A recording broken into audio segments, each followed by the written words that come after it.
You're listening to the Vint Wine Podcast, where you'll hear interviews and stories from around the wine world. From writers and critics to winemakers and sommeliers, we'll explore the people and businesses who are instrumental in shaping wine culture. Enjoy the show.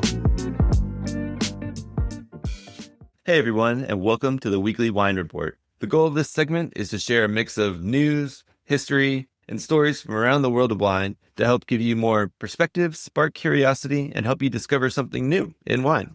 I am your host, Billy Galanko.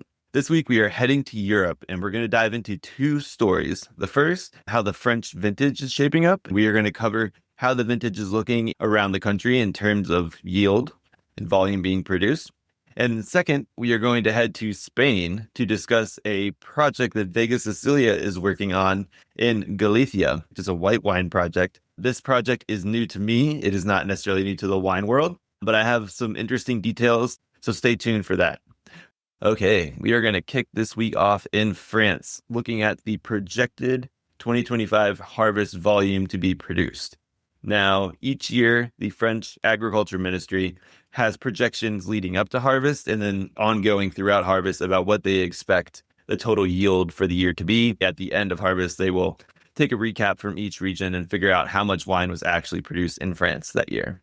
Their most recent report before this week came out on August 11th, and at that time, they were forecasting 40 to 42.5 million hectoliters to be produced across the country. This would have been a 17% increase from the very small crop in 2024. For those of you who remember or listened to the Jeremy Sess interview that we did, 2024 was a very difficult growing season for almost every region in France. There was rain throughout the growing year, and there's a ton of disease and mildew pressure that led to heavy sorting in the winery and also just loss of grapes on the vines as well. Coming on from 2024, that was still a great increase. Everybody was excited, 17% increase from that year, because this year has been very warm and very dry. However, August continued that very warm and very dry streak, and by September 9th, the report was down, estimated to 37.4 million hectoliters to be produced across the country. The French Ministry of Agriculture pointed to the extreme heat and drought for reducing the overall yield, so the amount of grapes that were being produced that were going to be available to harvest. But it also noted that the grapes that were being harvested had ripened at an accelerated pace, and this accelerated pace lowered the amount of juice content in each grape. That means the bunches of grapes that you're just getting less juice out and able to produce less wine from each of those bunches.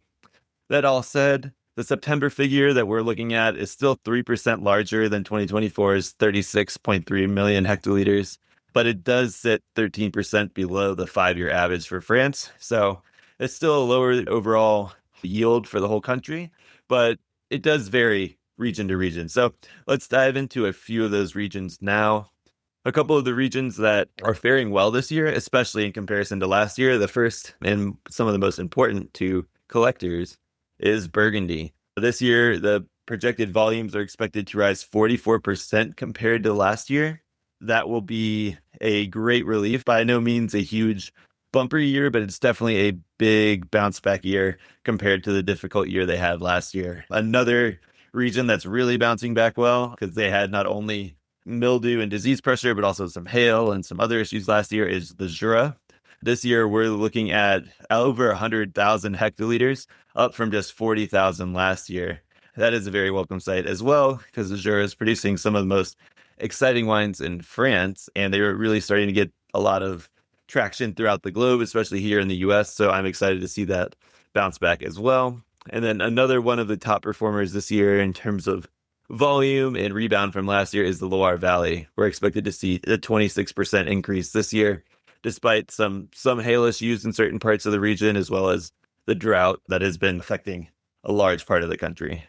Moving on now to other regions that are either faring pretty well or maybe seeing some decreases. First is Champagne. They seem to be trucking along. There's nothing in terms of huge growth year over year, but every report that we're getting is that the grapes that are being harvested are in quote unquote remarkable condition. Everything is looking good in terms of quality. Current forecasts suggest volumes will rise about 12% compared to last year. Still, again, below the 5-year average, but looking good in terms of quality. So that is exciting.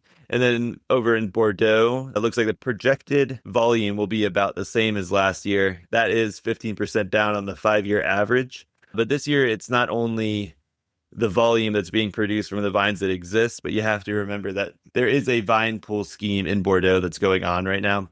And over the past year, since the last harvest, over 8,000 hectares were grubbed up, which is the official viticulture term for digging up and removing grapevines, grubbing up, since last year. So with 8,000 hectares removed and the harvest being about the same as last year, that means the vines that are producing are doing better than they were last year.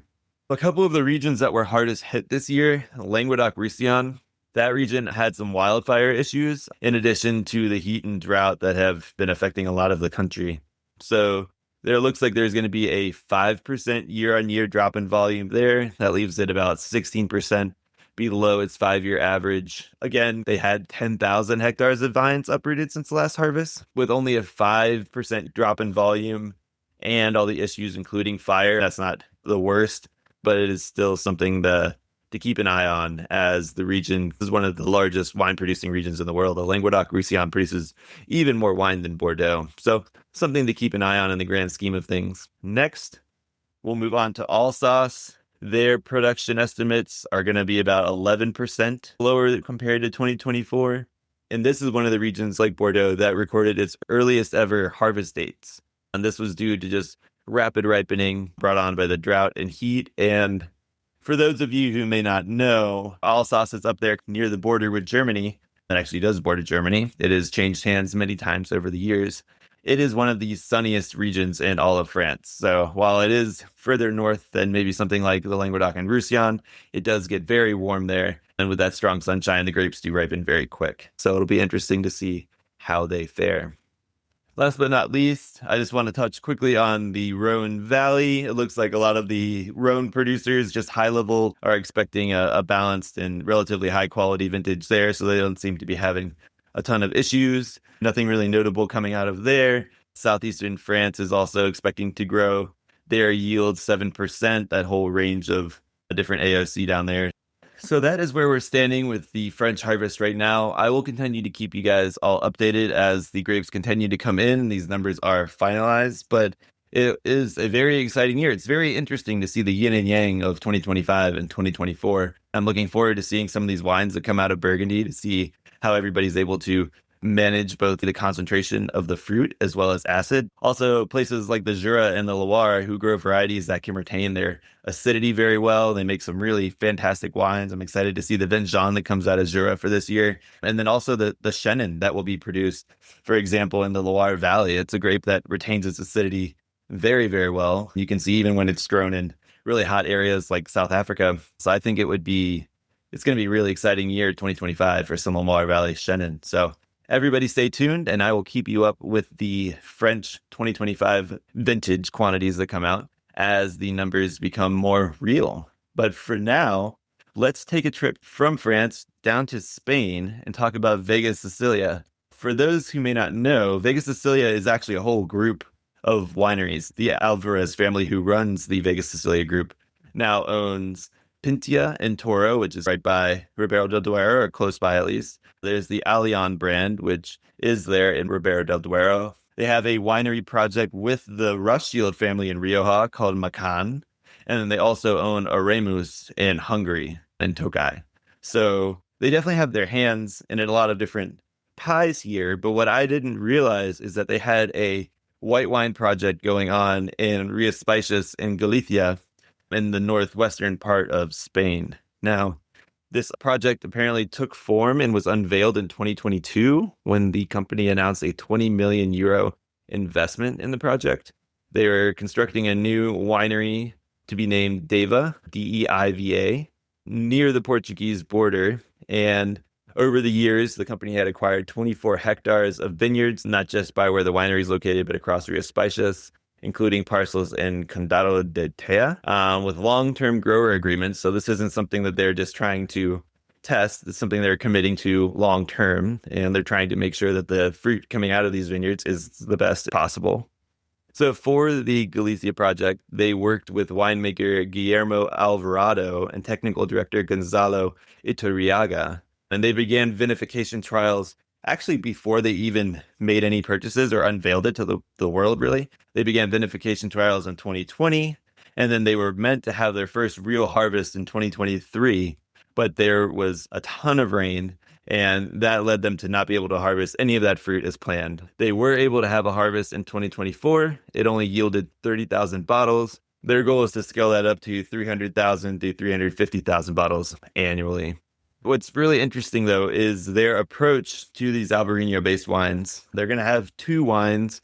One is going to be called Deva, which the winery is named after, meant to age about 2 years. And then they're going to have another level up called Arnela, that is meant to age a further year. Now, right now they're projecting the first bottles to be released in 2027. So that means the wines that were harvested in 2024, maybe they're going to be getting a little bit of extra time, either in barrel or whatever they're aging in, and or the bottle as well. So it'll be interesting to see which of those wines is released. Maybe they're just going to hold both of them back and release them the same time for this first vintage and then iterate from there. But either way, it's going to be a really exciting style in that it's meant to be more of an aged, complex style. It's not just this early release wine. In an interview with Wine Searcher, Pablo Alvarez noted that they believe Albariños can age beautifully, but they don't intend to make them for super long-term aging. They're just trying to make wines that will develop and evolve positively in the short to medium term. This is coming from somebody who runs Vega Sicilia, so their idea of long-term aging is decades, so maybe 5, 10, maybe a little bit more years. It'll be really interesting to see what these wines are like when they're young, first released, and then continue to track them as they evolve over time. So keep an eye out for those wines in 2027, and hopefully you'll be able to get some of those first 30,000 bottles. One other fun fact I learned throughout this process is that in 2023, Vega Sicilia was also named the best winery in the world at the Golden Vines Awards, which is apparently like the Oscars for wine. I've been in the wine industry for a number of years now and feel like I'm pretty up to speed, and I am not familiar with the Golden Vines Awards. So I will be digging into that, and maybe we'll dive into that a little bit more on another weekly wine report. But for now, that is our episode for this week. We will be back with our full episode on Wednesday and a 5 questions on Friday. Until then, cheers.